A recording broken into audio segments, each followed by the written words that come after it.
In life is that people are the X factor. They constantly surprise us, both in amazing ways and not so much. We're Ben and Syya, and welcome to the Gnaw on This Business Bytes podcast. This show is all about real life things we all deal with every day, how they relate to business, and how to make some sense out of our daily chaos. Welcome to the show.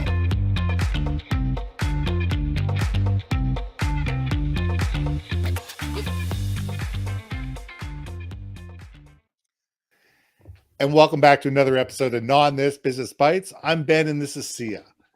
So this week, we want to talk about who is your target audience. It's not everybody with a visa and a heartbeat. Seriously, it's not everybody with a visa and a heartbeat.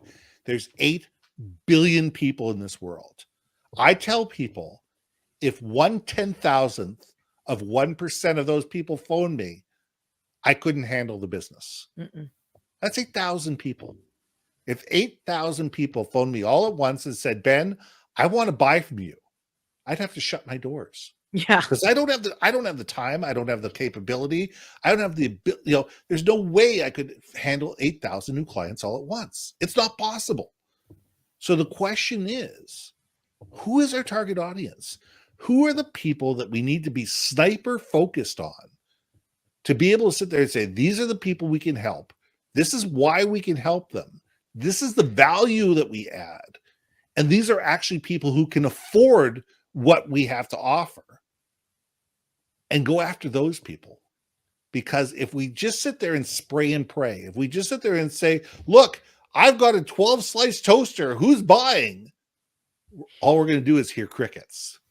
So Syya, let's gnaw on this. Oh, let us, shall we? So I think I made a post about this about a month or so or 2 or 10 ago. And I thought it was really interesting because we're content creators. We create content on behalf of our clients as well as for ourselves, AKA Gnaw on This, right?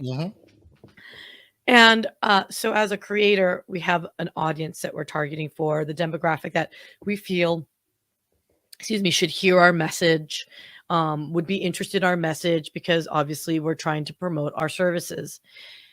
I actually had someone reply back to me. They're like, well, I don't really have an audience. I am a corporate employee. I'm not trying to create content. I'm just me. And I thought it was interesting because they don't view their community as an audience. So maybe it's almost reframe that word. Who are you talking to? What is your audience is? Maybe it's like, who's your community? Who are you trying to influence? Who's your tribe? Who's your tribe of peeps, right? Because you can have, and I've said this bajillion times before, but I'll quote Guy Raz again. He was at a podcast conference and he said in a room keynote, about 1,500 people in the room. And he said, look, I could have 1 million Twitter followers, or I could have 1,500 people sitting in a room with me right now who understand my message and will do whatever it is that, my call to action is, and they will buy my services and actually generate revenue from it. Over 1 million followers, right? So I think that is something we do need to, define a little bit, because if I were to say, who's my audience, it's, anybody that wants to hear us gnaw on random topics. That our topics are fun. Anyone can think about it. Everyone's welcome. But really, if you think about it, it's ultimately, okay, who are the people that we're talking to that would care? Like, would a, kindergarten teacher care to listen to this? Would a homemaker care to listen to this? Would a CEO, as my friend Mike likes to make fun of me, CEO Texas oil baron, care about this? You got to know who you're talking to. Again, like we say, in your community, in your tribe. That really matters. So you got, and by the way, that does require a lot of soul searching. It requires an enormous amount of soul searching and humility. Like, what? Who can I truly help? And let's get back to that person that sits there and goes, I don't know who my audience is. I work for a company. I don't deal with the general public. No, but you have people within your team that you need to influence.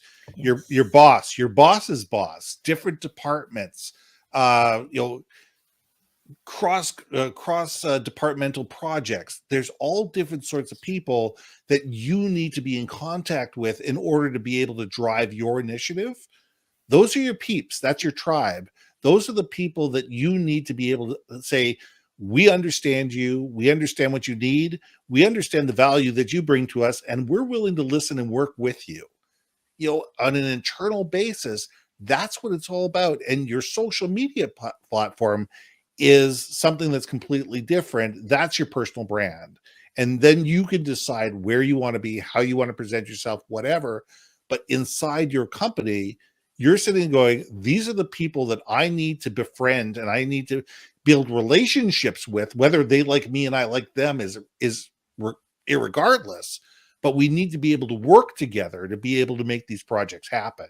Because if all of a sudden you need help from Mary and Mary hates you and is going to do everything within her power to, you know, put a monkey wrench in everything you're doing, you're not going anywhere. Yeah. You know, so you need to figure out how to make Mary happy, or at least make her not angry. Yeah. So that's where that challenge is. And so understanding who these people are and what do they need from us in order for them to succeed, because when they succeed, they're more willing to help us succeed. Yes. I love the fact that you really helped me like center that part is, yeah, your internal team, people that you work with is just as important. I mean, heck, it's what you talk about in, you know, your brand marketing all the time, which is internal communication. Yeah. It's your branding for the team, for interdepartmental, collaboration. Can I just tell you, I had a song that's popping in my head and it's really sure. Go for it. You always got a song in your head. I do. And it's literally, I was going to sing it, but no, it doesn't sound right. But it's, oh, baby, you've got what I need. Uh-huh. And the words to the actual song is, and you say he's just a friend. But in my head, it was, oh, baby, you've got what I need. And you say it's just your brand. And you say it's just your brand. Oh, baby, you. Okay, so here's why I'm then laughing. There's me who is going, you've got a friend in me. You've got a friend in me. Oh my God, you got the voice. Hey, listen, I got the Toy Story voice. Yes. Oh my God, you got it. What's his name? Gary Newman? Is that his name? Yeah. Or no? Is it?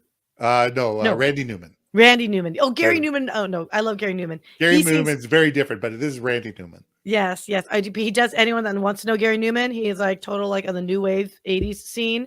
And look up the song Are Your Friends Electric? Great there we song. go.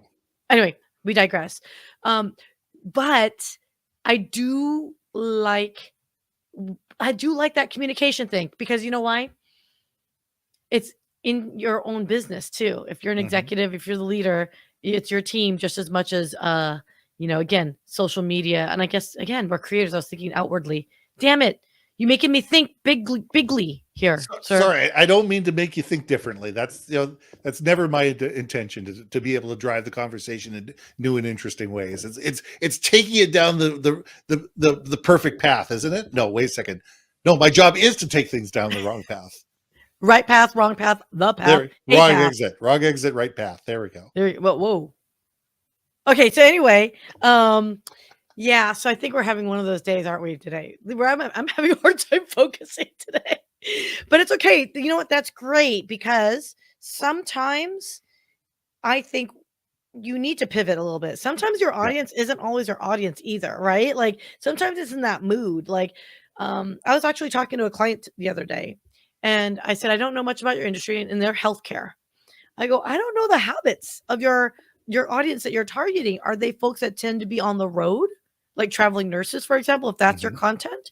Or is it something where, it's folks in the ER where they're like, I just need a podcast so I can like zone out, like, because obviously those guys have really hard jobs, right? Or is it something where healthcare on the administrative side where like I need something to play in the background while I'm like doing mundane tasks or paperwork?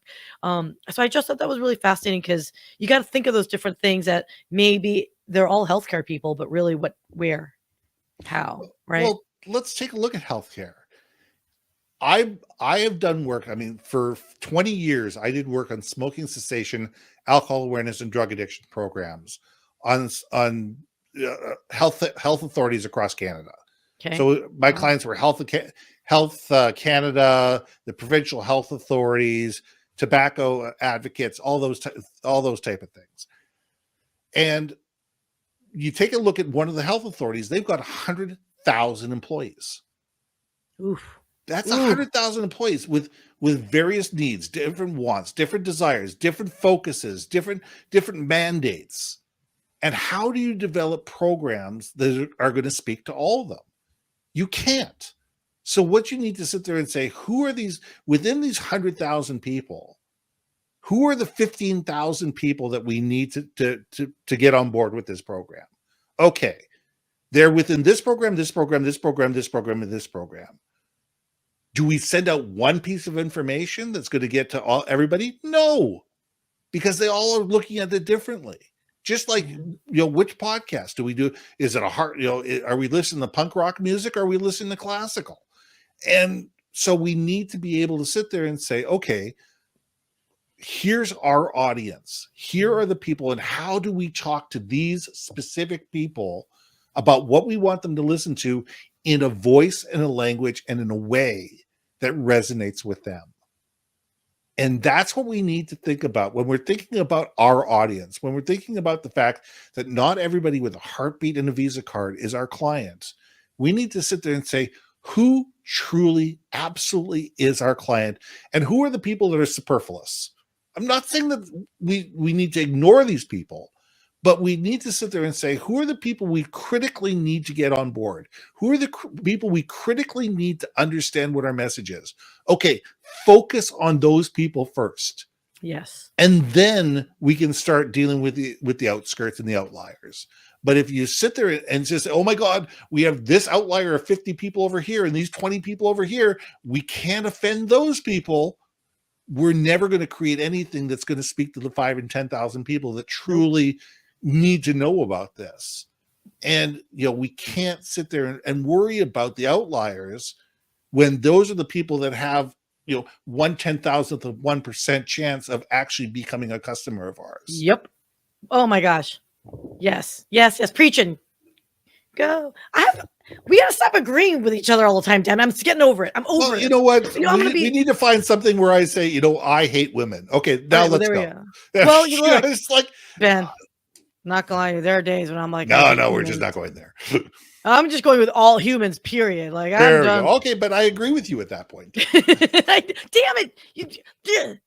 Okay, so I do think the audience, whomever you're speaking to, what value are you providing them? Are you making an emotional connection with them that it's relevant and they care? It is okay to niche, whatever you want to call it. It is again, wouldn't it be better to be talking to the people that actually is going to follow suit and give you your financial goal? If that's your goal, if it's downloading white papers, that's your goal, whatever it might be. Okay. If they want to collect all the underwater basket weaving baskets you've ever made, yeah, that's the people you want to talk to. You know what I'm saying? So anyone that's looking at creating content, who you're talking to, even content on LinkedIn, who are you really talking to? Right? Think about that too, because I see so much wonderful content going up on LinkedIn. I see a lot of folks building up amazing followings and whatnot. But could I tell you what their brand was, what they actually do for a living, other than sharing a lot of great videos and they're getting thousands of downloads and looks and all that? That's great, but what? Is it putting money in your back pocket? Is it feeding? Is it feeding you? Is it furthering your objectives? Yes. And if it's not, why are you doing it? Then it's vanity. It's vanity. Yeah. So let's leave that vanity as the last truck stop on this on this road. We'll see you guys next week. I'm Ben. I'm Syya. Let's gnaw on this. Hey. Thanks for listening to another episode of Gnaw on This, Business Bytes. If you liked what you heard, we most humbly ask that you like, share, and hit that subscribe button. And if you want to communicate more effectively within your organization, contact Ben at yourbrandmarketing.com or me at brilliantbeammedia.com. We can help you build your community, brand awareness, and personality through digital content and podcasting. We cannot wait to hear from you. So see you next week for another episode of Gnaw on This, Business Bytes.